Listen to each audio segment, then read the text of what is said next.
नमस्ते प्यारे बच्चों।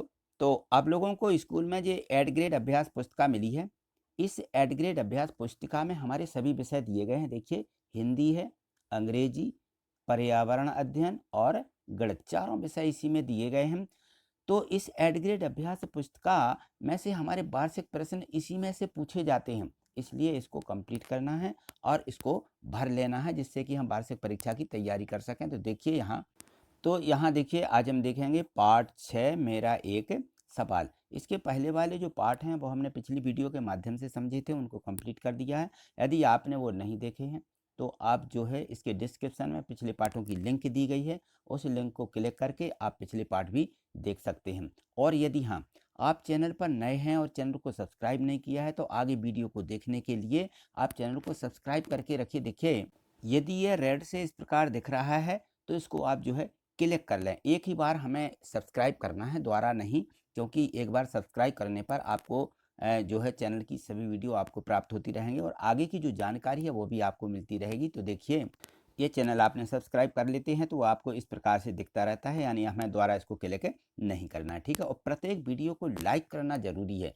क्योंकि यहाँ यदि आप क्लिक कर देते तो हमें दिख जाता है कि आपको वीडियो पसंद है, तो आपको और भी आगे के पाठों की वीडियो मिल सकेंगी, ठीक है। तो देखिए, हम देखते हैं पार्ट 6।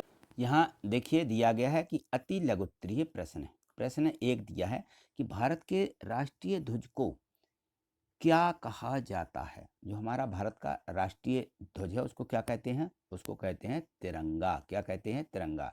तो हमें एक शब्द में भी उत्तर देना होता है या एक वाक्य में, ठीक है ना। तो भारत के राष्ट्रीय ध्वज को तिरंगा कहा जाता है। प्रश्न दो, कौन करेगा मेरा आंगन हरा भरा खुशहाल वाक्य है ये। तो इसमें युग्म शब्द को छांट करके लिखिए। तो इसमें हरा और भरा ये युग्म बना हुआ है, एक जोड़ा शब्द कहलाता है युग्म, ठीक है। हरा और भरा एक डैश लगा करके इन शब्दों को इस प्रकार से लिखा जाता है। चलिए आगे देखिए।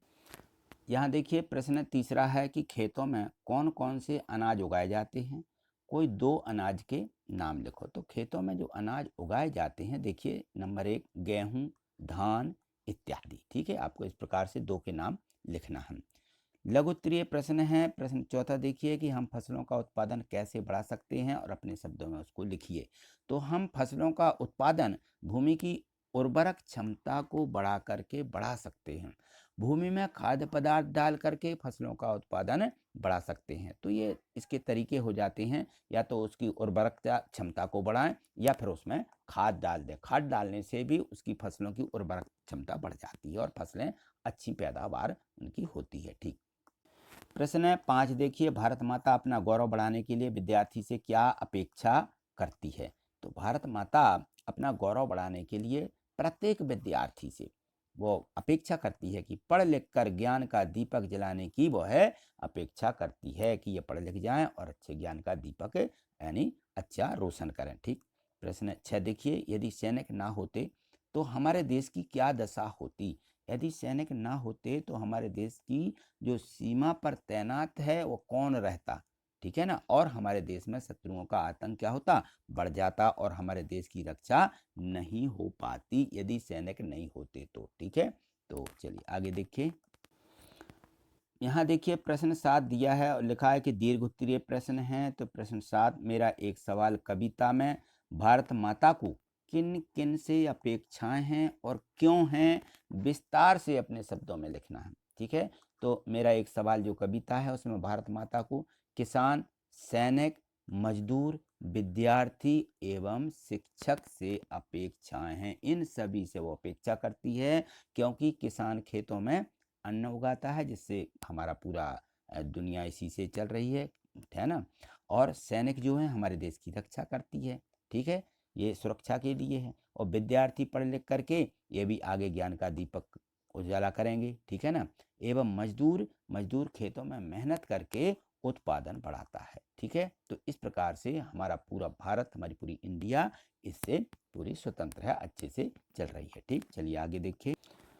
मूल्यांकन दिया गया है। यहाँ पे देखिए, अति लघु उत्तरीय प्रश्न है। प्रश्न एक है, चित्र देख करके बताएं कि हमारे राष्ट्रीय ध्वज में कितने रंग हैं। इसको चित्र को देखिए तो इसमें कितने रंग होते हैं।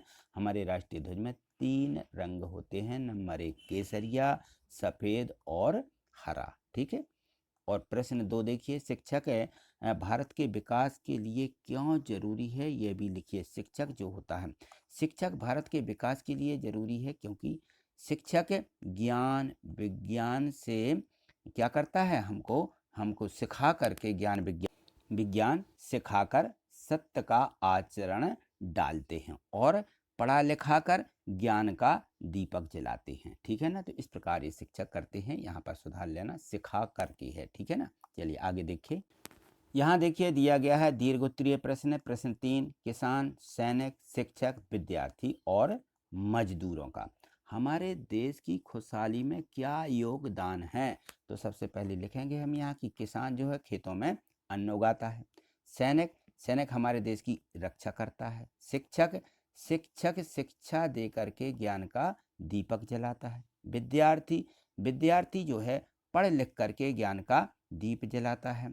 मजदूर, मजदूर खेतों में मेहनत करके उत्पादन बढ़ाते हैं। तो इस प्रकार से ये हमें सबके कार्य लिख देना है कि कौन क्या करता है, जिससे हमारा पूरा देश अच्छे से चलता है। ठीक है, तो आज इतना ही, मिलते हैं अगली वीडियो में अगले पाठों के साथ में। यदि आपने चैनल को सब्सक्राइब नहीं किया है तो आगे देखने के लिए चैनल को तो सब्सक्राइब करके रखें, तो चैनल आपने सब्सक्राइब ही कर लिया होगा। प्रत्येक वीडियो को एक लाइक जरूर करें। ठीक है, तो वीडियो को लाइक कर दीजिए। थैंक यू, धन्यवाद।